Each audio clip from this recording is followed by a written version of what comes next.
Did you know that you are a slave to the Roman Empire since your birth? Your birth certificate is a contract with Rome, which basically declares you dead, and lost as sea.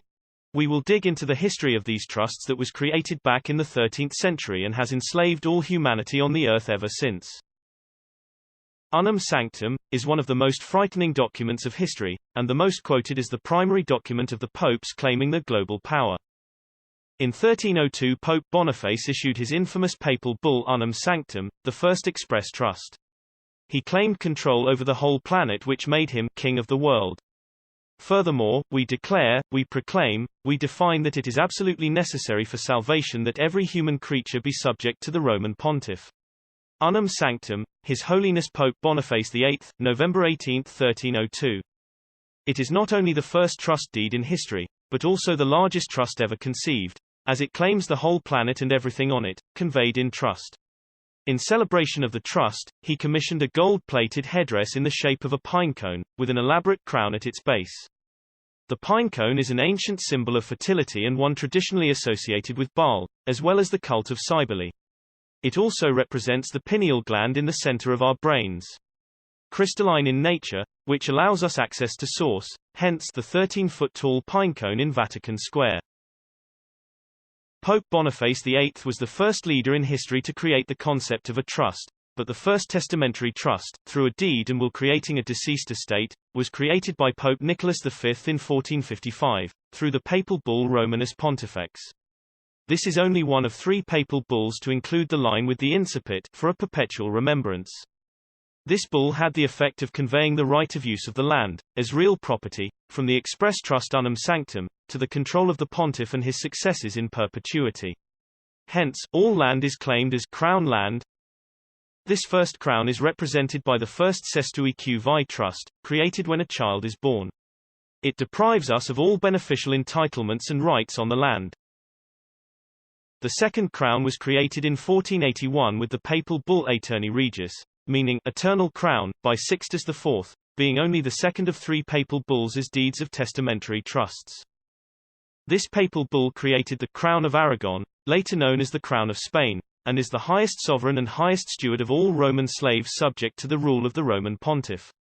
Spain lost the crown in 1604 when it was granted to King James I of England, by Pope Paul V, after the successful passage of the Union of Crowns, or Commonwealth, in 1605 after the false flag operation of the Gunpowder Plot.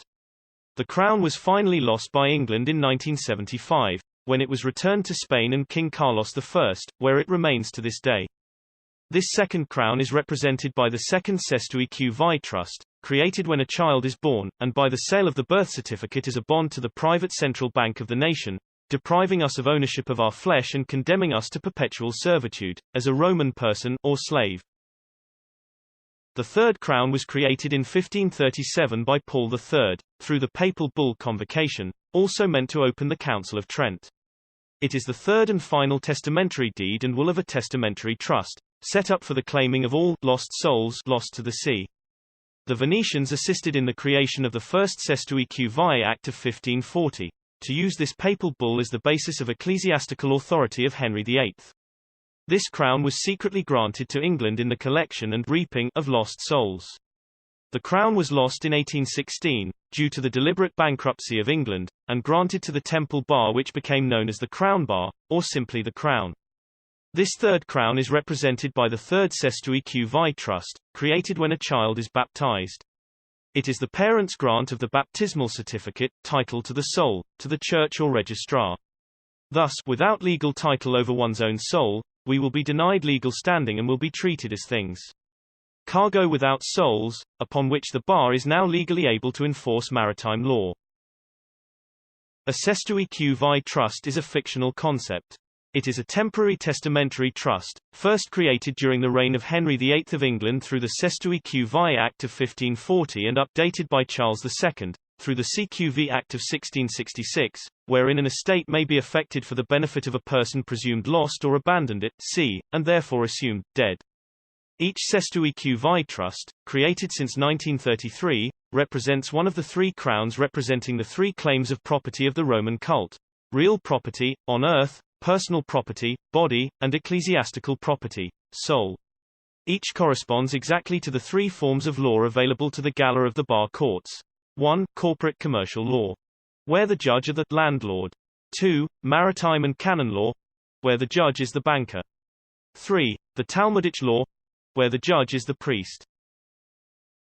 So, while it might be difficult for some to completely understand the meaning of the Cestui trust, what I have presented here are the history of how it was made.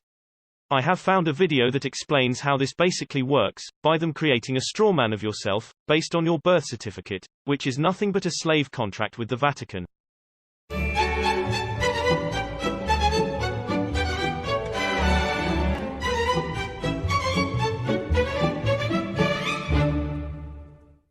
Ah, the government. It loves you and wants to keep you safe and well. It even wants to make paying taxes, fines, and court costs easier for you.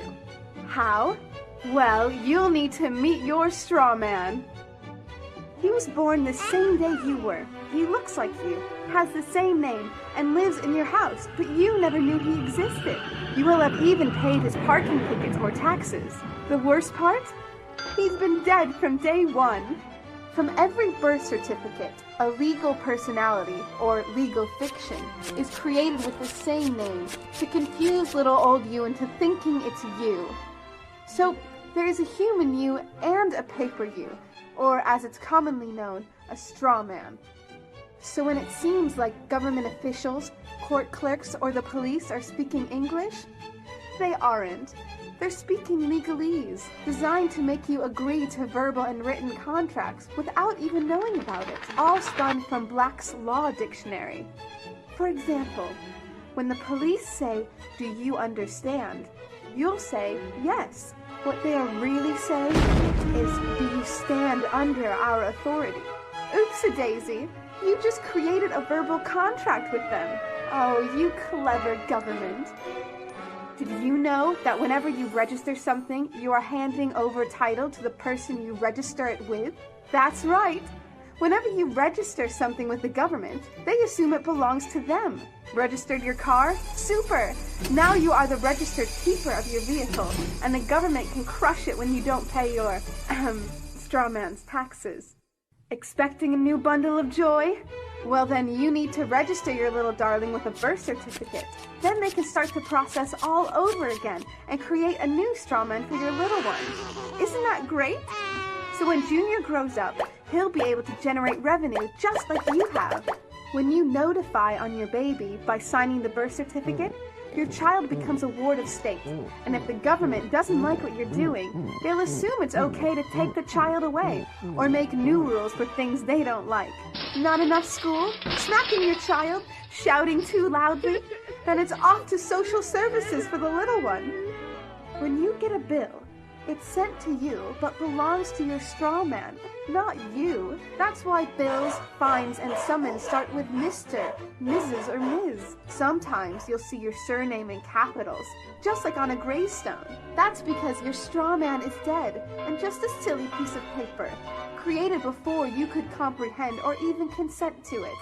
When you go to court, you represent your straw man, so you, the human, take on any costs, fees, taxes, and fines involved for the straw man. The human you doesn't even need to pay them, but you made a contract with the court by appearing on behalf of your legal personality or straw man, just like the government knew you would. Confused? Well, don't worry. The government doesn't want you to know anyway.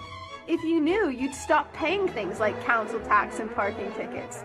Because when you go to court, you are representing your straw man. You are you, alive and made of flesh and blood. Your straw man, or legal personality, is a piece of paper created from your birth certificate. And you think it's you. What a silly